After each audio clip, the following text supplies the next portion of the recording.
If you're an artist not getting the streams or respect you think you deserve, Gary Vaynerchuk explains why and how to fix it. It's just exposure, man. Like, you decided it's good. The market hasn't yet.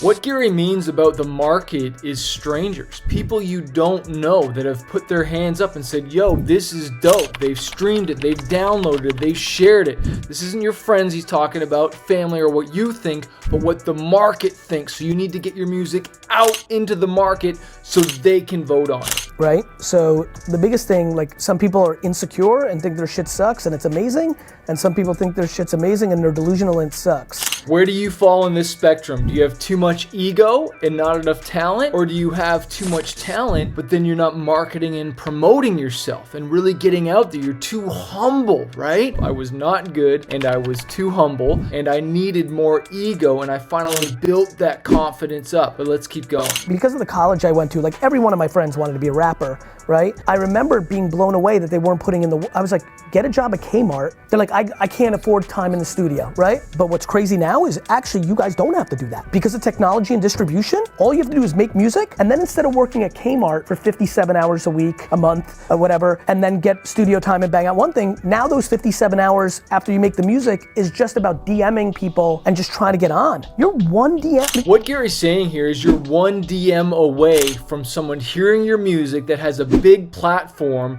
that can put you on and get you in front of millions of people. You don't have to beg the labels, you don't have to beg the managers, the agents. You have this device right here, and just getting that right exposure can blow you up. He explains it more here. I would literally make music, then lay in bed until Instagram blocked me from DMing people, from Playboy Cardi down to like a meme page that needs music. Right? From Savage to fucking World Star to somebody, a booty girl. Like, I don't care.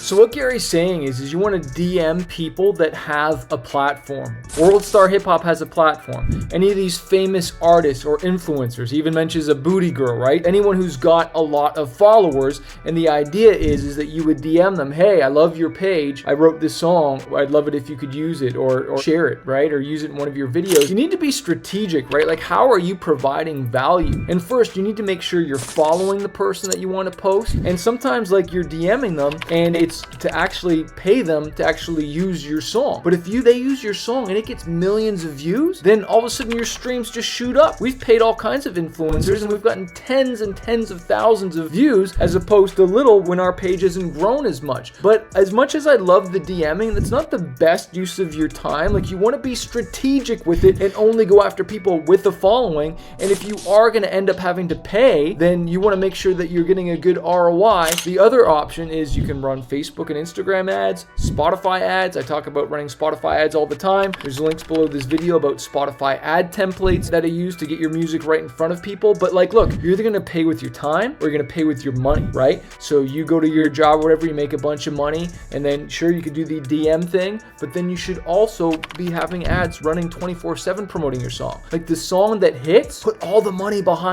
that. But let's keep going. Just somebody to listen. I mean, I think people are very confused. P&B Rock got big because Kylie had one little snap and people heard it in the back.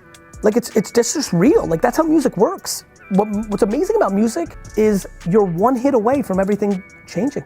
Gary is not lying. You are one hit song away from your whole life changing. We had an influencer in China use my song and it got 16 million views. We had a TV film placement that paid us $60,000 for one placement, through streams through the roof. We had influencers in Ukraine, Russia, all over the freaking world. Like, it's not just in America or North America or Canada or United Kingdom, wherever you're at, right? Like, it's a global marketplace, and someone uses your song and it blows up. It can be a game changer for you, but you've got to get it out there. I think where the Chinese influencer found my song was from a playlist promotion we did, right? And so you're doing all this marketing, and sometimes it's hard to track, and then all of a sudden, boom, something hits. But if you don't like to create, well, then hire influencers to create stuff for you. But you got to understand, there is massive opportunity with the social media platform. And what people don't think about is this distribution. They think about making the music, and then they play within their own head like it's good, it's better, like why are all these people hitting, my shit's better, because nobody heard it. So, but the fact that you could upload it to SoundCloud and Spotify for free, I mean, I promise you, like the 39 to 74-year-old versions of you who are watching this right now, they're like, yes, speak it to that kid. I used to have, like,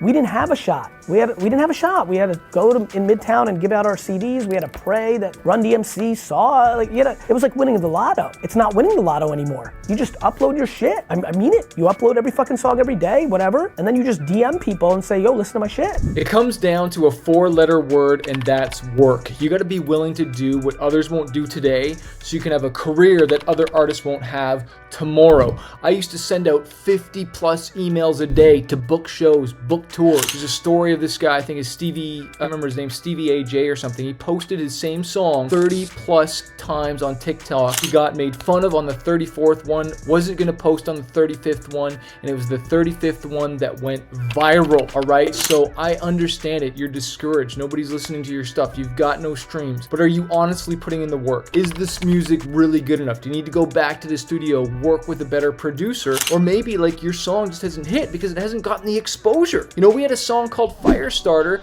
that did okay, then we did a remix of it, it freaking blew up, and then the original finally took off and people using it in videos and stuff like that. And what's interesting is that the original version, you know, it did well, but it was the remix that people started making their own videos to it and free lyric videos and stuff because the music touched them. And when your music touches people, they'll want to create stuff to it. They'll want to make TikTok videos, all this stuff. But it first starts with exposure. And if you're not doing Instagram Reels, Facebook Reels, YouTube Shorts, like become a student of this thing. Don't be a consumer of these Instagram Reels and all this stuff in YouTube Shorts. Study it. Look at music. What works? And how can you put your music behind something that's already popping and recreate the success? Tony Robbins says success leaves clues. That's literally what we've done. We've taken my music, we've put it on dodgeball videos, we've put it on soccer videos, we've put it on The Chosen, superhero stuff. Like I try and take songs and be like, oh, my song would sound really cool on this viral video that already went, and we repurpose content and stuff. I've repurposed content from Gary Vee on here because I already know it works, and then I'm adding my own spin on it. So you find viral content that's already working, either create your own or put your music to it and put your own spin on it. But again, success leaves clues. Become a student, be a creator with these tools. Don't be a consumer.